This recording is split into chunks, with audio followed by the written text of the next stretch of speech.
శ్రీరామదూత. శ్రీ గురు దత్తాత్రేయాయ నమః. చతుర్భుజాంజనేయ అవతారం ఇది కూడా సువర్చలాదేవితో కలిసి సాక్షాత్కరించే అవతారమే. కపిలుడనే సద్భక్తుడి చరిత్ర వింటే ఈ స్వామి గురించి మనకు స్పష్టంగా తెలుస్తుంది. ఒక అవతారాన్ని గురించి విన్నప్పుడు చుట్టూ ఉండేటువంటి కొన్ని మహాత్ముల విచారం కూడా తెలుసుకోండి. వాళ్ళ నుంచి ఈ అవతారమైంది అని చెప్తారు. పూర్వం గంగా తీరంలో బారహస్పత్యం అనేటువంటి గ్రామం ఉండేది. అక్కడ కపిలుడు అనేటువంటి బ్రాహ్మణ కుర్రవాడున్నాడు. వాడు వేలాది విద్యలలో బాగా వృద్ధిలోకి రావటాన్ని చూసి ఆ గ్రామంలోని మరొక బ్రాహ్మణుడు తన కూతుర్నిచ్చి పెళ్లి చేశాడు. ఇంత పెద్దవాడు, ఇంత జ్ఞాని అని తన కూతుర్నిచ్చి పెళ్లి చేసేసాడు. ఈ కపిలుడికి విద్యలు వస్తున్న కొద్దీ భక్తి పెరిగిపోయింది. పెళ్లి కూడా అయిపోయింది. సంతానం కలిగాక కూడా అతడికి ఇంటి మీద ధ్యాస లేకుండా పోయింది. పాపం ఆ భార్య తన భర్తకి బాధ్యత రావాలని విశ్వ ప్రయత్నం చేసింది. కానీ ఫలితం లేకపోయింది.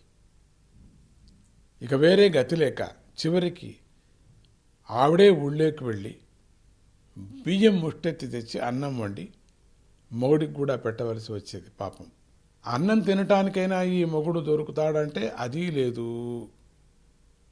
పోని ఇంత కష్టపడి నేను అన్నం పెడితే అక్కడ తినటానికి కూడా రాడు. ఎందుకంటే కపిలుడు రోజూ తెల్లవారుజామునే లేస్తాడు.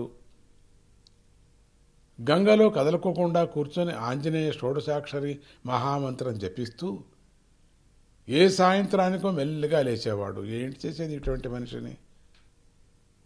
నీళ్లలో కూర్చొని తపస్సు చేసేవాడు. నాకు భయం, ఎక్కడ మొసలి కానీ లేక చేపలు కానీ తినిపోతాయేమో అని చెప్పేసి.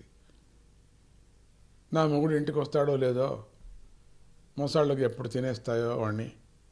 తిమింగలాలు కూడా ఉన్నాయంటుంటారు అప్పుడప్పుడు సముద్రం నుంచి కొట్టుకు. ఏమైపోతాడో తెలీదు. ఆ తర్వాత ఎక్కడైనా పొలం గట్ల మీద ఆకుకూరలు ఏవేవో దొరికితే అవి కోసుకొని ఇంటికి వస్తాడు. ఇదేంటిది? ఏదో అట్లా వచ్చేటప్పుడు ఏదైనా దొరికితే తీసుకొస్తాడు. ఇదే అతని ఏకైక సంపాదన. కింద పడినటువంటి ఆకులు ఏరుకొని ఒక పెద్ద సంచిలో తీసుకొస్తాడు. ఏంటని చూస్తే ఆకులు, రాలిన ఆకులు, ఎండిన అంత ఆకులు, కోతులు, పక్షులు తిని పారేసినటువంటి పండ్లు, ఆకుకూరలు. అవి ఆకుకూరలు అంటే ఇంకేమనుకోవద్దంటూ ఏదేదో అనుకోవాకండి మీరు. ఆకుకూరలు అంటే రాలిపోయిన ఆకులు, దానికి కూరట. అది ఏం చేసేది? అది ఎండిపోయిన ఆకులు సంచి నిండా తీసుకొస్తాడు. సంపాదన చేశాను నేను చూడు అని. ఏం చేస్తావు దాన్ని? ఏం చేయలేం.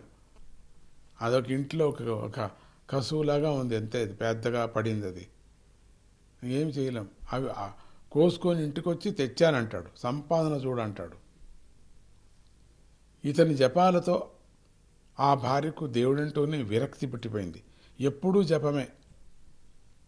ఆకుని ఎక్కువ కొయ్యొద్దు. ఎక్కువ ఆకు రాలిపోయిన ఆకు, ఎండిపోయిన తినటానికి అయ్యేళ్ళే అటువంటి చెట్టు ఆకు తీసుకొచ్చి ఎక్కువ కొయ్యొద్దు. దాంట్లో జపం దేవుడు ఉన్నాడు. ఇది ఎక్కడిది? ఇది ఏంటిది? ఇక్కడ ఒక జపం, అక్కడ ఒక జపం. ఆకుకూరల మీద కూడా దేవుడి జపం రాయమంటాడు. ఆంజనేయుడి స్మరణ చేయమంటాడు. ఆంజనేయుడిది రాసి పెడతాడు అన్ని చోట్ల.